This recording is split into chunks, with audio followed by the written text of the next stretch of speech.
Hello everyone, wanted to do a follow-up to the video I did a few days ago, talk a little bit about the Ukraine conflict, and I'm going to put in my 2 cents on a few things here. There might be a couple more of these after this, I'll see how I feel.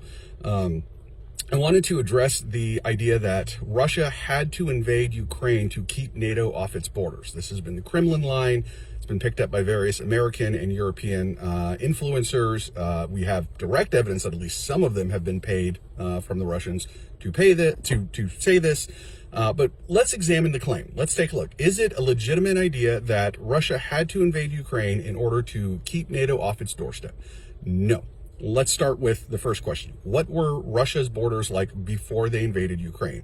Well, they bordered at least 5 different NATO countries: Lithuania, Estonia, Latvia, Poland, and Norway. And if you're looking at a map of Poland saying, well, where do they border Russia? Check out Kaliningrad. They border Russia. Okay, so before the war started, they already bordered on land borders. I'm not including maritime borders, just land. 5 different NATO countries, hundreds of kilometers of border. Since the war started, Sweden and more importantly, Finland have joined NATO, adding hundreds of additional kilometers of border between Russia and NATO. So before the war started, they had hundreds of kilometers of border. Since the war started, hundreds of new kilometers of border with NATO have added up. Okay, next point. Let's say the Russian invasion of Ukraine had been the big smashing success that Putin thought it was going to be. They would have overrun Ukraine and would have gotten to the western border of Ukraine, which borders countries such as Romania and Poland, who are NATO members. So a successful invasion and conquest of Ukraine results in Russia having more NATO borders than they did before. And that's without counting Finland and Sweden. And again, I'm not counting maritime borders here. Okay. So let's move on to a check about, okay, well, fine. So they have a lot of borders before the war. They have even more border now. And if they win, they're going to have even more border with NATO. But they still had to do this because NATO is so dangerous and NATO is such a threat to Russia. What choice did these poor, peaceful Russians have but to launch this massive war into Ukraine? Let's take a look at this. All right. NATO's founded in 1949, right? Article 5 of the NATO treaty says if you attack one NATO country, all the other countries have to fight to defend it. That means NATO is 75 years old. In 75 years, how many times has Article 5 been invoked? Answer, once. It's after 9/11. That's what it takes to bring in NATO. It takes a 9/11 style attack. Korean War, no Article 5. Vietnam War, no Article 5. Both Iraq wars, the wars in Yugoslavia, the wars in Syria, the wars in Libya, everything's been going on in the Red Sea with the Houthis. None of that has triggered Article 5. So that is how difficult it is to get NATO into a war. It takes 9/11 to get NATO into a war.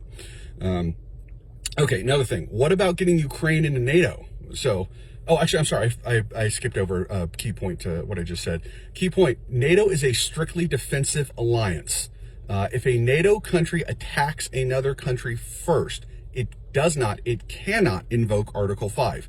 So in other words, if the United States or Poland or Denmark or somebody wanted to start a war with Russia, it does not trigger the NATO alliance. NATO does not have to come in. Okay, so let's talk about adding countries to NATO. One of the points of the treaty, I forget which article, but it says no country with an active conflict can be added to NATO. When Putin moves into the Donbass in Ukraine in 2014, that creates the active conflict. Ukraine was automatically prohibited from joining NATO by the treaty. You may also remember that before the war, the Germans were very clear that they did not want Ukraine in NATO because they had all those energy deals with Russia and they didn't want to do anything to make the Russians mad.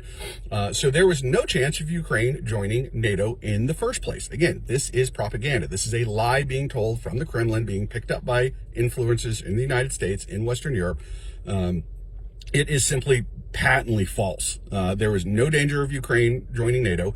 2, even if Ukraine did join NATO, NATO cannot launch invasions and trigger Article 5. But let's assume I'm wrong about all this and there was absolutely a diabolical plan by Western Europe and the United States to bring Ukraine in and use Ukraine as a launching pad of an invasion in Russia. European Russia is massive. You would need a multi-million man force to occupy the country. I'm not talking about the actual war to conquer the country, just the occupation.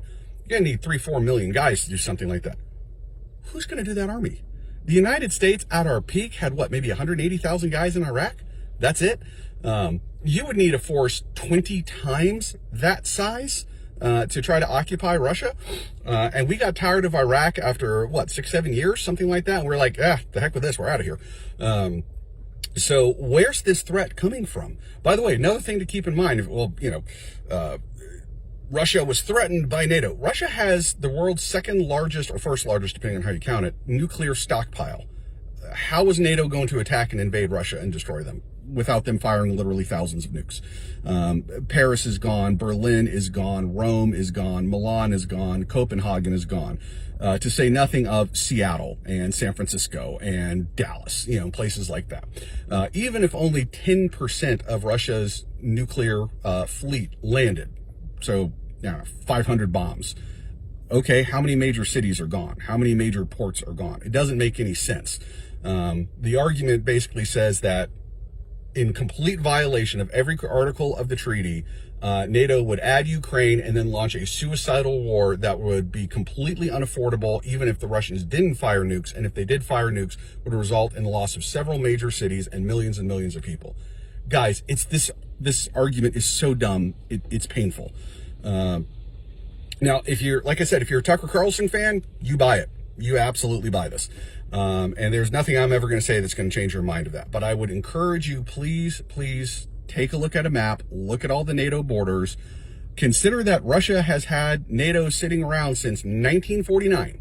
And in all that time, NATO has never attacked Russia. 75 years of not being attacked. But now all of a sudden the Russians are terrified? Come on. Okay, either way, that's my rant, that's my 2 cents, and hope everyone's enjoying this rainy day, and talk to you later. Bye-bye.